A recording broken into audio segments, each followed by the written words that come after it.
Welcome back! Over the last 3 videos, we've busted myths. Oh, sorry, forgive me my throat. And given you the trainer's playbook for exercising through each trimester. We've talked about what to do, what to avoid, and how to fuel your body. But today we are talking about why. We've loved guiding you on this journey, and if you want to keep getting myth busting fitness advice from Zoe and I, take a second to hit that subscribe button. This episode is about the incredible science backed rewards of all your efforts. We're going to cover the amazing gifts that you give your baby when you exercise during your pregnancy. And then we're going to talk about you. We'll connect the dots and show you exactly how the work you did during pregnancy is your secret weapon for a faster, easier postpartum recovery. This is the real payoff. So let's go straight in and dive into the amazing benefits of your baby and your own fourth trimester journey.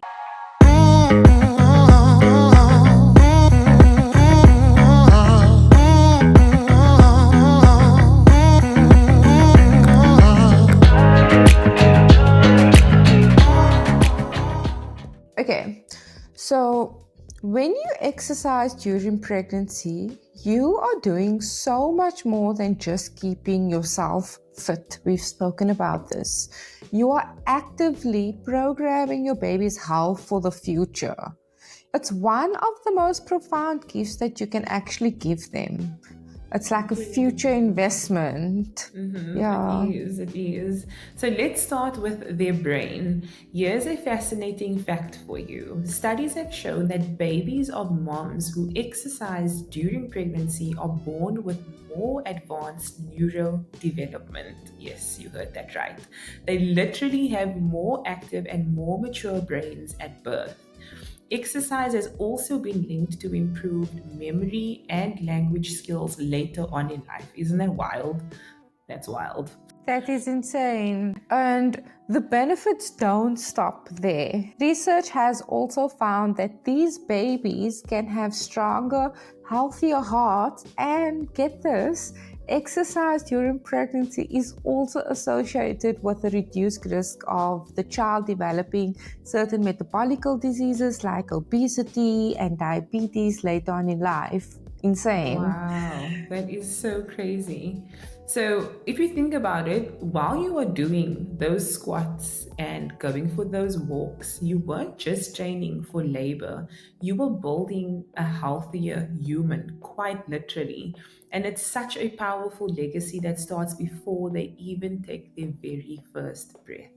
So, how are we going to hack this? How are we going to do this? Let's talk about you. The postpartum period, often called the fourth trimester, can be incredibly challenging. You're healing from a major physical event, you're sleep deprived, and now you have a baby to care for. Just saying all of that in that order is like wow, because it doesn't stop. But the thing is that all of that training you did does pay off massively in this part of your pregnancy or post-pregnancy. And you remember all that deep core work that you did, and that was your secret weapon to healing that gap in your abs that we also spoke about. And by strengthening your deep core muscles, you've already laid the groundwork for bringing those abdominal muscles back together.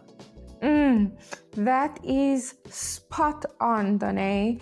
In my postpartum period, I had a midwife that came to visit me every day because that's normal in Germany. Amazing. And she came to either help me with things or help me get around, and then she would also feel how far my abs were apart from each other, when it was safe for me to do certain things, and whatever. And after the 14 days, she could only fit like 1.5 fingers between my abdominals. And then by the 3rd week, it was only 1. And she was so impressed by how fast my core was coming back together. And I know that's because of all the deep core work that I did during pregnancy, because I was like, oh my God, I just don't want to have a saggy stomach Yeah, I afterwards. think So, everybody who falls pregnant, so that's like the main thing. and I was like deep core, deep core, deep core. I was constantly lying on my mat and just doing a couple of exercises. Even if I was feeling like weak to Yeah. do real weights, I would still do my deep core work and some stretching, So Yeah. definitely That's don't stop amazing. doing the deep core work. Yeah. It's really important. And the strength training, it doesn't just help with labor, it makes you a more capable mom. Now you are able to lift that car seat, carrying a diaper bag in the one hand, a car seat in the other hand, walking around looking crazy, and bouncing a crying baby all at the same time. That requires so much strength. And the work you did in pregnancy makes the physical demands of motherhood so much easier. Yeah, I think people actually underestimate that. Even your cardiovascular fitness gives you a lot more stamina to handle the exhaustion in those early weeks, because every mom struggles with that, I'm pretty sure. And amazingly, exercise during pregnancy has also been shown to reduce your symptoms of postpartum depression. And Yeah, I think I can speak for everybody when I say this. When you fall in love with moving your body and with training and lifting weights and that trainer's high, it really does help you manage your mental health. So you can only hmm, imagine what moving your body would do for you postpartum, because I think yeah, postpartum depression is something that nobody can prepare you for. And you also don't know if you are going to be faced with this challenge. You don't yeah, know until you are there. So it's not yeah. something you can actually prepare for. But just imagine what that does for you. Like, you didn't just train for the birth, you trained for the life after birth. Yeah. And the worst part about the postpartum depression is that you don't have an opportunity to be depressed, really, because you still have to take care for this baby. And even though Yeah, you are feeling so down in the dumps, you still have yeah, this huge responsibility of like, oh, I must make sure the baby's fed, I must do this, I must do that, I must bathe him, I must feed him, I must whatever. And yeah, if you can avoid that, and if you can do things that, obviously this is not 100% gonna make you avoid having yeah, postpartum depression, but if you can do things that's gonna help make it easier, and that's just 30 minutes of exercise Monday to Friday, then I think we can fit in 30 minutes of exercise to yeah, help with that, no? So 100%. the biggest myth of the postpartum world is the idea of bouncing back. Mm, And this pisses me off so much. Your body did something so incredible.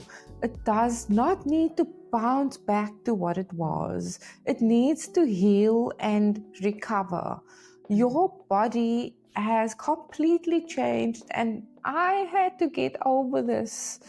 I'm still struggling with it because, one, I have hyperpigmentation in my face now after giving birth. I don't know where the heck, but I have that. I have the ugliest feet now. I don't recognize my feet. that's wild.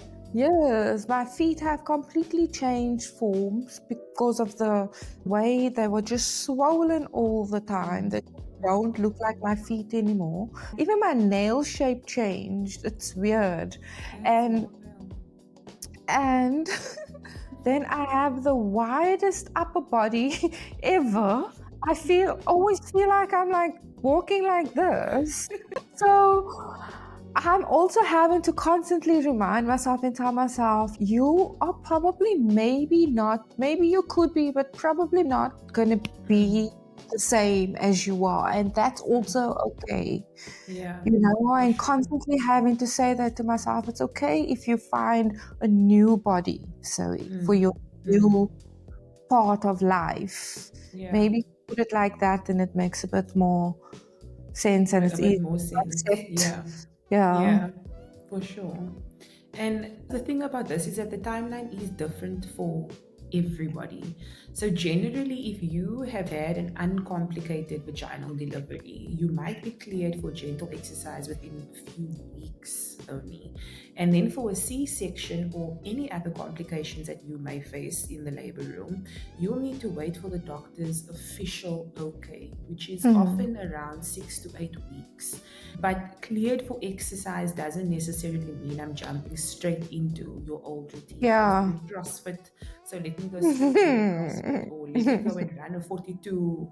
No, it doesn't mean that. It means that you Yeah. can slowly reintroduce exercise back into your life, because, like Zoe said, you have this new body to accompany this new life. Nothing about it after pregnancy is the same, you know? Yeah. Yeah. And starting light is so important because you just have no hip strength, actually. Like none. There's no power in your hips. I was Wow. doing air squats only. I had to wait 6 to 8 weeks because of the complications that I had with giving Yeah. birth. And so afterwards, air squats, half air squats was how I started. As soon as I was cleared, I was just doing that for like a week, 2 weeks, until I started feeling more comfortable in moving Yeah. my body. And then I went to bridges and I was just working on getting like hip strength firstly and just walking, because even in that first couple of weeks, even just walking for too much was painful. I was like, oh Yeah. no, I just needed to lie. My midwife was like, please. So really take it easy, and if you don't know how to restart, then go on the internet, Google, find a personal trainer or someone that is qualified in training pre and postnatal people.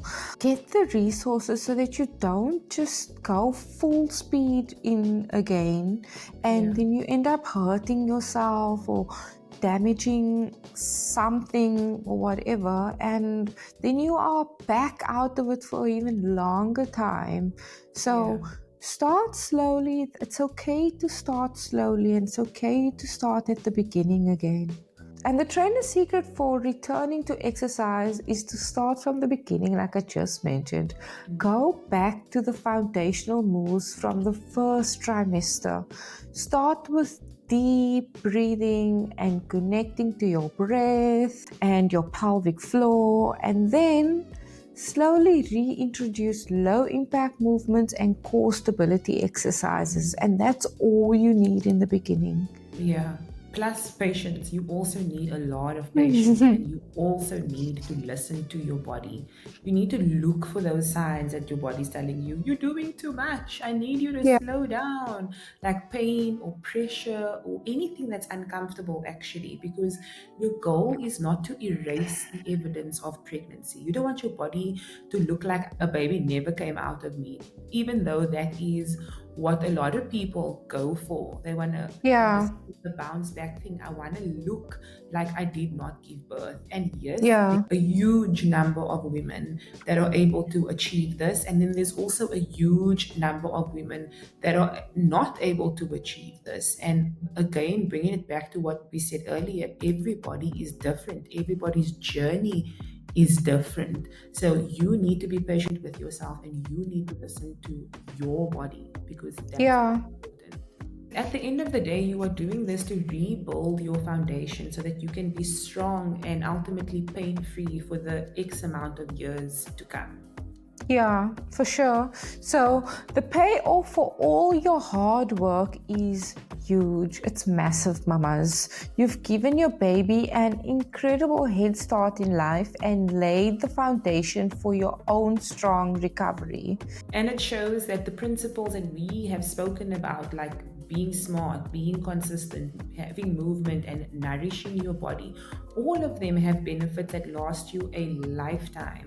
And Yeah. pregnancy is not a setback, it is a step up for a new kind of strength, mentally and physically. But as we know, the journey doesn't end here. The fourth trimester is about healing, but what comes next? How do you transition from recovery to actively pursuing your new goals like fat loss and building even more strength? Yeah. And that's exactly what we are covering in our final brand new episode. Zoe and I are going to talk about fitness and nutrition beyond the fourth trimester. If you are ready to learn how to fuel your body for the next phase and start rebuilding your strongest self yet, then make sure you subscribe with our notifications, turn them on, because you will not want to miss part